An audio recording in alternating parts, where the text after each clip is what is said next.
Imortalidade. Olha, esse é um dos desejos mais antigos, mais profundos da humanidade, né? Mas tem um porém.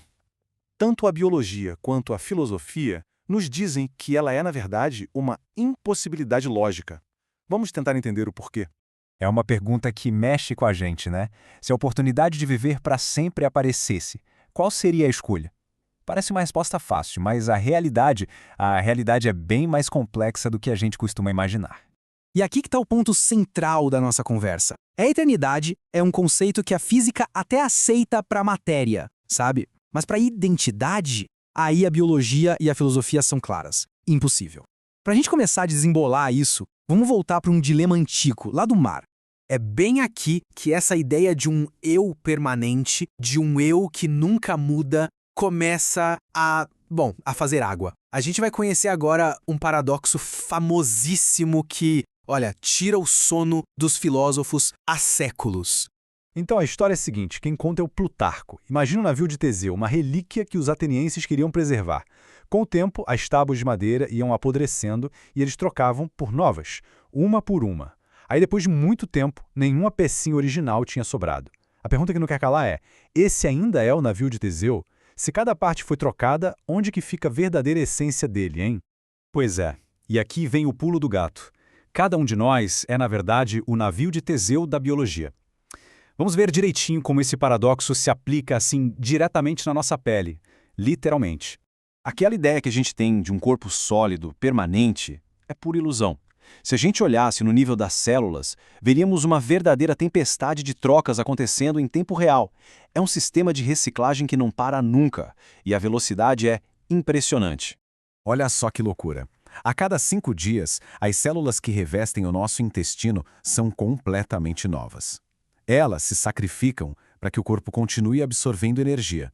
E a pele? Aquela barreira que nos separa do mundo? A cada 4 semanas, mais ou menos, ela é inteiramente trocada. Uma pele novinha e em folha. Os glóbulos vermelhos do sangue, por exemplo, vivem uns 120 dias, rodando quilômetros e quilômetros dentro das nossas veias antes de serem reciclados. E agora o mais incrível de tudo, até os ossos. Aquilo que a gente pensa que é a parte mais estável, mais fixa, em cerca de uma década, o esqueleto inteiro é totalmente remodelado. Não sobra quase nada do que era antes. Então, a grande conclusão é essa. Ninguém aqui é uma estátua. Somos um processo. A nossa identidade física não está na matéria em si, mas nesse padrão contínuo de mudança. Pensa bem, a cada 7, 10 anos, a maior parte das células do corpo já foi trocada. Ok, mas e se a gente pudesse de alguma forma preservar o corpo para sempre, congelar ele? Mesmo assim, o capitão do navio, ou seja, a nossa mente, a nossa consciência, ela também não escaparia do tempo. Vamos entender o porquê.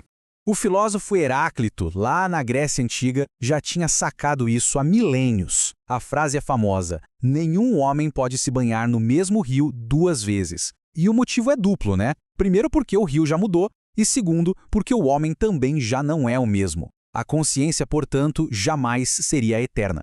É que a consciência não é um objeto, não é uma coisa que a gente guarda. É um estado. É tipo um ruído vibrante de conexões no cérebro que mudam a cada microsegundo.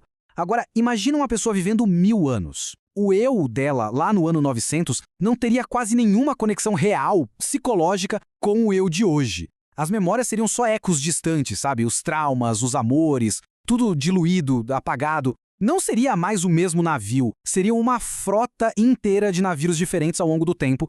E tudo isso nos joga numa questão bem fundamental que talvez defina a nossa existência. Essa nossa finitude, o fato de termos um fim, isso é uma maldição que temos que superar ou será que é um presente que deveríamos celebrar? Pois é, temos 2 visões aqui. De um lado, o filósofo Peter Wessel Zappé. Para ele, ter consciência em excesso é um fardo trágico. A imortalidade, na visão dele, seria a pior condenação possível. Já do outro lado, a gente tem o físico Richard Feynman, que traz uma leveza para a discussão. Ele diria que a gente não é dono dos nossos átomos. A gente está só pegando eles emprestados para uma dança. Uma dança consciente, breve e, por isso mesmo, muito bonita. Então, para a gente fechar esse raciocínio, vamos dar um passo para trás. Vamos ampliar a nossa visão e colocar a nossa mortalidade numa escala cósmica, para ver o que isso revela. O ponto central aqui é o seguinte: tentar congelar um instante da existência é, basicamente, lutar contra a própria natureza da realidade. O universo precisa de movimento para existir.